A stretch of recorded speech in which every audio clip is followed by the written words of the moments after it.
What is up, everyone? My name is Jack Southall, back again with another WrestleMania review, and today, yes, I can finally talk about this show. This is my WrestleMania 22 review. This, ladies and gentlemen, is my favorite pay-per-view of all time. My favorite WrestleMania of all time. Some of you may go, Jesus Christ, Jack, it's not that good. But for me, personally, this is my favorite show of all time because, yeah, you may say it's because I was like 7 or 8 at the time and it was so young. I was so young at the time, but oh man, this show is just why I love pro wrestling. 2006 was the year I became a hardcore fan, and watching shows like this just helped prove my point. It was just an awesome time for me to watch wrestling. I know a lot of people don't look at 2006 as that good of a year. I mean, it's not bad, but it's not amazing. But, like, for me, it was the year I became a hardcore fan of wrestling. So, let's talk about this show, man. So, we kick things off with Michelle Williams of Destiny's Child, formerly of Destiny's Child, singing America the Beautiful. She did a great job of that.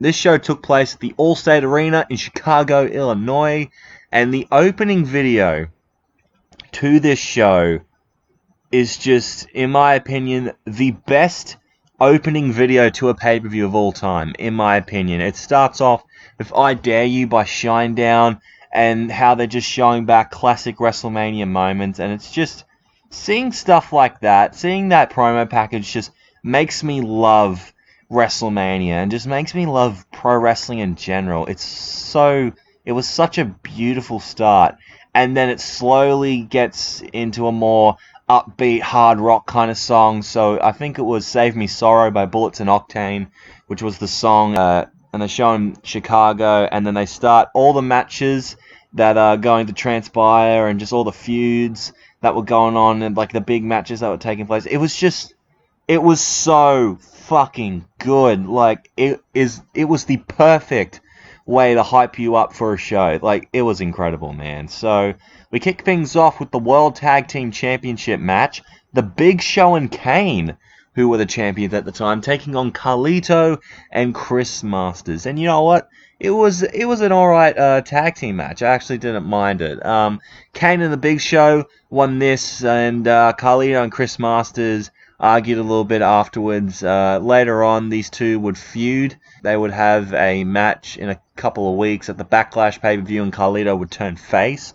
And as for the Big Show and Kane, they would also feud with each other. I think they dropped their belts to the Spirit Squad, and because Big Show kept bringing up May 19th, which was the release of Kane's movie, See No Evil, and also something close to his character. I forgot what it was. But yeah, it was a fine way to open up the show. So we get an interview by the coach, interviewing Shawn Michaels about his match, and it asks him if he regrets what he said about Vince. You know, maybe it's time for you to move on. You know, you're a multi-millionaire. What have you got left to get angry at? And I think he's talking about the screw job, probably. And he says that he's not expecting a 5-star match because tonight it's going to get ugly. And that, Vince, you're going to experience your own personal hell. And yeah, it was a cool promo. So afterwards was the second ever Money in the Bank ladder match. The participants in this match were Ric Flair, Shelton Benjamin, Matt Hardy, Rob Van Dam, Bobby Lashley, and Finlay. So this was a really fun Money in the Bank ladder match. I actually quite enjoyed this one. Ric Flair took a nasty bump off of one of the ladders, and the bump was so bad he had to leave the match for a little bit until he would later on return.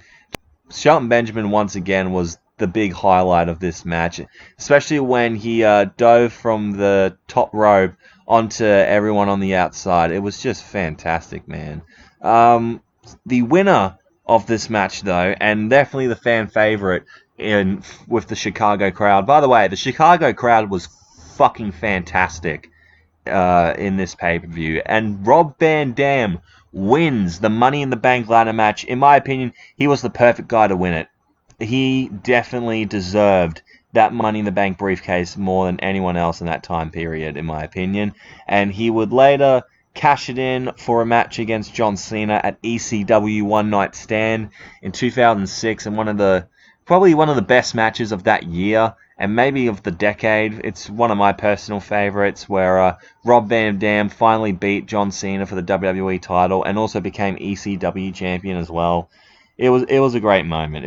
Afterwards, Josh Matthews interviewed Mean Gene Okerlund and congratulated him for being inducted into the Hall of Fame, until Randy Orton interrupts and mocks him for, oh, you got into the Hall of Fame by holding a microphone. You know, he was such a cocky little fuckwit at this time. He was so good at it.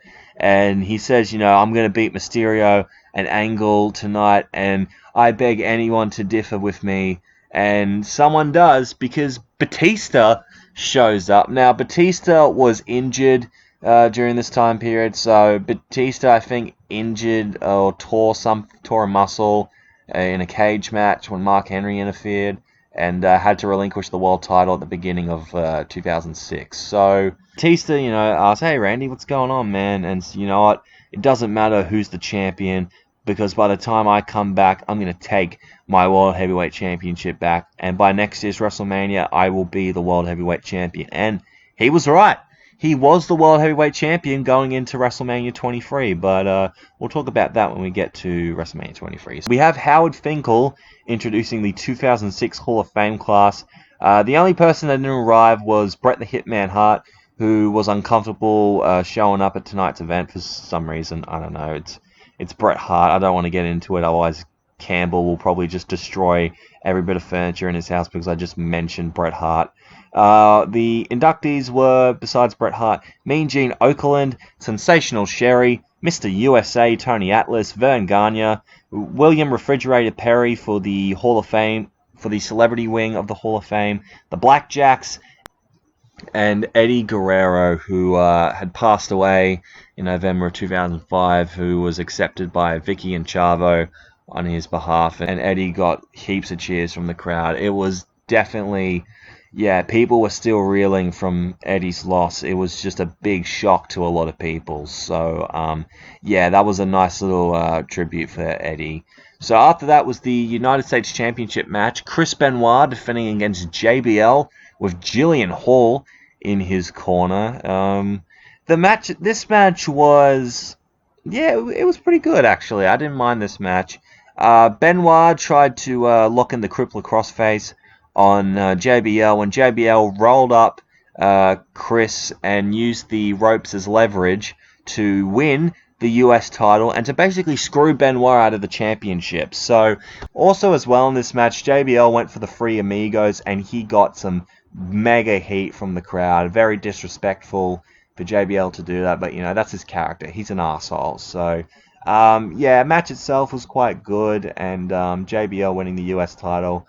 I don't know how long he held it for. I'm guessing not long, because after he would lose to Rey Mysterio at Judgment Day, spoiler alert, he would go on to do commentary for Friday Night SmackDown to replace Taz when ECW got relaunched in June of 2006. So, speaking of extreme, the hardcore match between Edge and Mick Foley. Oh my god, was this chaotic. So the build-up for this was Edge, who had cashed in the WWE title on John Cena at New Year's Revolution.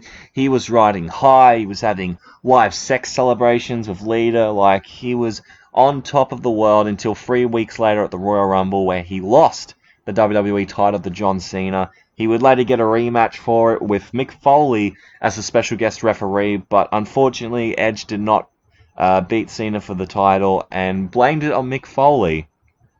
And pretty much let out all of his frustrations on him. And then he mentions how Mick never really had that classic WrestleMania moment. And Mick Foley accepts the match against Edge at WrestleMania. However, he wants it to be a hardcore match. So Edge mentions that, oh yeah, Mick Foley's turned into basically a cuddly little teddy bear and a Muppet and all that stuff. And so that fires up Mick Foley, you know. He gets landed into thumbtacks and then he just sits up and just stares right in the face of Edge. And also at another point, he hit the concerto on Edge on Saturday night's main event when that got relaunched for a one-off appearance. So, yeah, the build-up for this was pretty damn good, and the match itself was absolutely violent. They were hitting each other with barbed wire baseball bats. Both guys got busted open in the match. Edge went for like a spear at one point to Mick Foley, and he was like hurting, and his arm was really hurting. I'm like, wait, what the hell's Edge doing? However, Mick was wearing some flannel, some blue flannel in this match. He takes off the blue flannel to show that he's got barbed wire wrapped around him. That just goes to show you how crazy Mick Foley is, man, and especially when it comes to these hardcore matches. So another spot in this as well, they bring out the thumbtacks, and Edge lands right into the thumbtacks. It's all pierced in his back, and it looks really brutal. And so he even brings out Mr. Socko and wraps it in barbed wire and puts it in Edge's mouth, and even puts it in Lita's mouth, cutting her mouth open. And so Mick Foley grabs out the lighter fluid and lights it, and puts the lighter fluid on a table outside. And then Lita grabs the baseball bat wrapped in barbed wire and hits Mick in the nuts with it. And she then grabs out a match, lights the table on fire, and then Edge spears Mick Foley through the flaming table in one of the craziest spots in WWE history. Edge right afterwards pins Mick Foley, and man, it might be the best hardcore match in WWE history. Obviously, there have been way more violent matches in companies like ECW and even like CZW. Hell, even Lucha Underground have some really violent ass matches. But for WWE, yeah, this was just crazy. I remember watching it for the first time when I was a kid and just being in shock of how violent it was. But it was such a great match, man. And this was definitely Mick Foley's WrestleMania moment. He's got nothing to be ashamed of. So afterwards, we had a handicap match. Booker T and Sharmell versus the Boogeyman. The fucking Boogeyman. Oh, God, this guy. So, the Boogeyman was a complete weirdo. He was an absolute weirdo. He wore black and red face paint, and he would eat worms in the ring, and he would like shake around and like smash a clock over his head. He was a complete fucking weirdo. And so Booker T and Sharmell are getting ready for their match, and Sharmell is like freaked out over the Boogeyman and asking Booker, why do you attract all the freaks around here? And then they run into fucking Paul Burchill, who was like Captain Jack Sparrow ripoff. Ted DiBiase knocking a basketball out of Eugene's hand. And they even had Snitsky, who had developed a foot fetish gimmick, licking Mae Young's feet, which was just gross, with Fabulous Moolah sitting around. And even Goldust just showed up dressed up as a woman. I don't know why, but yeah, there is a history between Booker T and Goldust. They used to be tag team partners and all that. So, as for the match itself, it was a goofy little match. I enjoyed it. I got a bit of humor out of it, seeing Boogeyman just make out with Sharmell with worms in his mouth. It was really gross, but it was a stupid type of fun. So yeah, I can't really complain that much about it. So from one psycho to another psycho, we have Mickie James versus Trish Stratus for the Women's Championship. So Mickie James was basically, when she came into the WWE in 2005, she was Trish Stratus's crazy stalker. She was an obsessed fan of Trish Stratus. She would dress up as her and just basically invade her privacy. Even going in the shower, like during Christmas time, she made out with Trish under the mistletoe, which was kind of hot. But yeah, I could see why Trish would want to get freaked out. She wanted her space, and she said, "Look, Mickie, you're great and all that, but can you just leave me alone for a little bit?" Mickie couldn't really accept that and turned on Trish, and she even went as far to abduct Ashley, who was the 2005 Diva Search winner and Trish's friend. She would abduct Ashley, and Trish would make the save until Mickie just beat her up, and she even had blood dripping down her nose. So it just really showed how much of a psycho Mickie James was. It was just a great storyline with a nice little bit of lesbian pollen thrown in for a bit of fun. So the crowd actually were in support of Mickie James for this match. I'm not sure why that is. Maybe they got sick and tired of Trish just being on top of the women's division and wanted someone new. And they definitely got that because Mickie won the match. And especially in this match as well, there was a bit in the match where... So Trish went for, like, I'm guessing like a running bulldog or something. And so Mickie James pulls a Donald Trump on Trish Stratus and grabs her by the pussy. And then she does the pussy fingers thing and like licks in the middle of it. That bit's actually been cut out from the network version and the WWE DVD version that I watched this on. But Mickie James actually got the win on this one, and the fans reacted positive to this. And yeah, it was probably at this point, before the triple threat between Becky, Sasha, and Charlotte, this was probably the best women's match in WrestleMania history. The storyline was very intriguing, and it made a star out of Mickie James, and she would later become probably one of the best female wrestlers and one of the most important female wrestlers of all time, in my opinion, especially of the last 10 to 15 years. So after that, we had Vince McMahon, who was just... He must have got a spray tan the night before WrestleMania, man, because he was tan as fuck. So he's preparing for his match against Shawn Michaels in his office, and the rest of the McMahon family are there. And he asks the rest of the family, let's all pray. Let's have our first McMahon family prayer. And says, God, I don't like you, and you don't like me. And talks about his amazing physique. And even when he mentioned that, Shane and Stephanie look at each other like, what the fuck's this guy on about? And says he's going to send Shawn Michaels straight to hell. In his classic McMahon voice. So after that, we had the casket match between Mark Henry and The Undertaker. So I thought this match was actually kind of good. I love the bit where Mark Henry went to throw Undertaker in the coffin and went to slam the lid shut, and then Undertaker just grabs up and just chokes Mark Henry in like a choke slam position. Undertaker ends up winning the match by hitting a tombstone on Mark Henry, which how he managed to do that, I don't know, because Mark Henry had just returned to WWE in 2006, and he had a new gimmick of just being an absolute dominator and just kicking ass left, right, and center. It was really cool. It's my favorite Mark Henry gimmick, when he's a serious heel who just kicks the shit out of people. It's awesome. And he puts Mark Henry in the casket, and he shoots a lightning bolt onto it, which wasn't real. It was like CGI effects. But yeah, it was a fun match. I didn't really have many problems with it. And yeah, good stuff overall. Afterwards, we got the no-holds-barred match. Shawn Michaels versus Vince McMahon with Shane in his corner. So, Shawn Michaels... cut a promo on Vince, you are the leader of a multi-million-dollar company.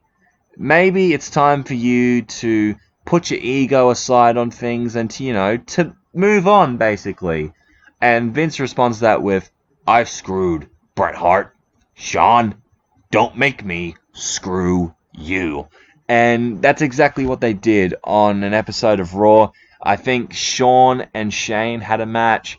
And so Shane locked in the sharpshooter on Shawn Michaels, and Vince told the referee to ring the bell, just like the Montreal Screwjob at Survivor Series. So it just proved Shawn Michaels' point of Vince not wanting to move on from the Montreal Screwjob and just being a cunt in general, because that was what he was. He was just a plain asshole, especially around this time period. And so that just really invigorated Shawn Michaels, and they just embarrassed the shit out of him. They even had Shawn Michaels join the Kiss My Ass Club against his will. So, yeah, a lot of tension was between the two, and this was going to be a good match. But I was not expecting it to be that good of a match, especially since it was no holds barred, and they had to follow what Edge and Mick Foley put on with their brutality of hardcore.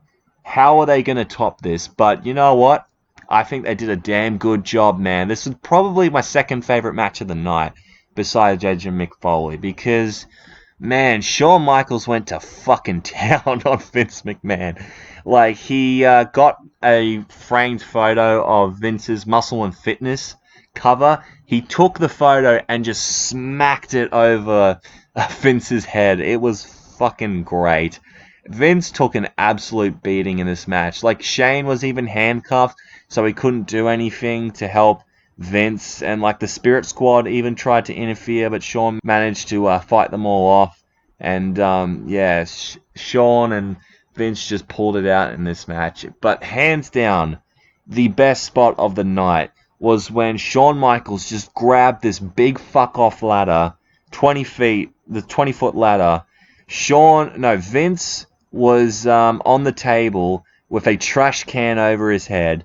And so Michaels gets on the top of the ladder and he does the DX pose, which would be a foreshadowing for the next few months. And he does an elbow drop from the top of the ladder through Vince, through the table. And it was just an awesome spot. And he put away Vince. By the way, Vince is just bloodied. His face is completely full of blood. He hits him with the sweet chin music and beats him in a great, great match. And I loved how afterwards Vince is getting carried off on the stretcher and he just flips Shawn the middle finger. It was just great. Yeah, I love this match. It was awesome. Afterwards was the World Heavyweight Championship match, a triple threat match.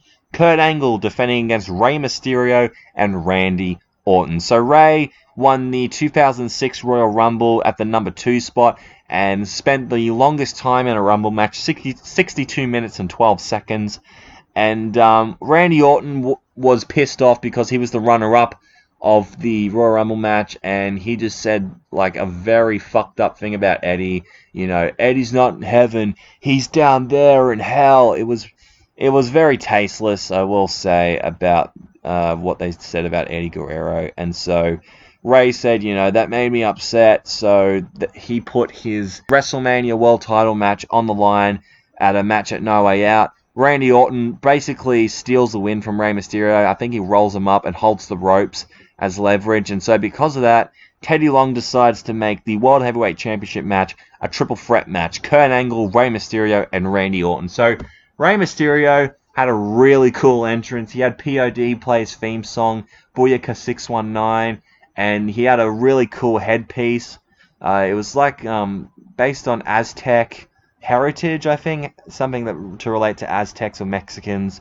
Like, it was really awesome. And yeah, the fan favorite was definitely Kurt Angle in this match. Rey was getting booed a little bit from the crowd, but the match was really quick. But for what they, I think it was like 9 or 10 minutes for a world title match. It was crazy. But for what they did in those 10 minutes, they did a lot, man. There were a lot of crazy near falls in this. Like, Randy would stop the ref from counting the pin, and then Rey would stop the ref for Kurt Angle, locking in the ankle lock and making Orton tap out. It was just the desperation of all three men wanting to become the World Heavyweight Champion. But luckily for Rey Mysterio, he managed to hit the 619 and the West Coast Pop on Randy Orton for him to win the World Heavyweight title. And it was just an awesome moment just to see Rey Mysterio finally win a world championship in WWE, because if anyone deserves a world championship, it is Rey Mysterio. Unfortunately, he would not have the best reign as world champion. He would just lose to wrestlers like the Great Khali and Mark Henry on SmackDown, and just managed to beat JBL at Judgment Day. Like, he was a very weak looking world champion, unfortunately. But that wasn't Rey's fault. That was just the people writing on the show, and he would lose the world title to Booker T when he became King Booker at the Great American Bash after Chavo turned his back on Rey. So as for the match itself, I really enjoyed it. They probably could have gone a little bit longer. They could have had some more time, but you know what? It was a good match for the amount of time that they had. So yeah, good stuff for all three of them. And yeah, Rey winning the world title was just one of my favorite moments in Mania history. So After that, we had the Playboy pillow fight between Candice Michelle and Tori Wilson. Not much really to say about this. This is basically, once again, another match just to give you a boner. So, Tori Wilson won. They both stripped off their gowns and all that. And, yeah, it was good for a wank, I guess. But after that was the main event match for the WWE Championship. John Cena putting the belt on the line against the Gamer, the King of Kings, Triple H. I think this is when he just started his King of Kings gimmick. As for the build-up for this, I feel like Triple H really wasn't taking John Cena that seriously, because he was basically saying what the IWC was saying, because this was around the time when the Cena hate bandwagon was just starting, and so people were just saying, oh, Cena can't wrestle, he can only do 5 moves, he's overbooked, like, he can't put anyone over. The typical shit we've been hearing about Cena for the last 10 to 12 years. So, the crowd were really behind Triple H in this. Well, to be honest with you, the crowd was really split. Everyone had an opinion on each guy. Either they were going for Cena or going for Triple H. The crowd was just electric for this match. And for a main event match, it was awesome. Both guys had great entrances as well. Triple H had a really cool entrance, like a Conan the Destroyer had come out on this big throne and had the big fur coat. It was super cool, man. And as for John Cena, he would have like a mafia-themed entrance. They even had guys come out on like these old-school cars. And one of the mafia men on the cars, hanging on the cars, was CM Punk. Yeah, CM Punk was one of the guys hanging off the car at WrestleMania 22, which is just, it's so weird to see Punk just as some other guy, considering how far he would go in the next few years and become one of the biggest names in wrestling, especially for this decade. So, yeah, as for the match itself, it was really damn good. I really enjoyed it. The crowd was super into it, and that was just awesome. Like, Triple H even did the DX sign in the match, telling him to suck it. And yeah, it was just good overall. And how it ended was that Cena locked in the STFU on Triple H, and Triple H was trying his hardest to fight out of it all he can, but he managed to tap out, and a lot of people were really shocked in the audience. They thought, oh, Triple H would have this in the bag, but no. Cena actually got the win, and this would be many WrestleMania's main events for John Cena. I think he main events next year and a few other years. So, yeah, I really enjoyed the main event. I felt like Cena did a great job in this, despite what the fans thought of him. And Triple H was a great heel in this as well, even though the fans did cheer him. It was just a nice dynamic to see the crowd be super involved in a main event. I really enjoyed it. So that's how we ended the show. My match of the night, a hardcore match between Edge and Mick Foley. It was just such a beautiful masterpiece, in my opinion. How I'm going to rate this show, just from a selfish standpoint, 10 out of 10. There will be some people out there that will disagree with me on that, but for me personally, in my experience as a wrestling fan, this is my favorite pay-per-view of all time. I love it to death, man. So, yeah, thank you guys for watching this review. I hope you have enjoyed. If you did, make sure to leave a like, comment down below your thoughts on WrestleMania 22. Do you think it is as good as I'm building it up to be, or do you think there's another WrestleMania out there that's better than this? It will probably be WrestleMania 17, which is fair enough, I guess. And if you want to see more from me, hit that subscribe button. You'll be glad you did. Twitter and Instagram's at JackmanLaw41 if you want to check me out there. Thank you so much for watching, and I'm out in 3, 2, 1.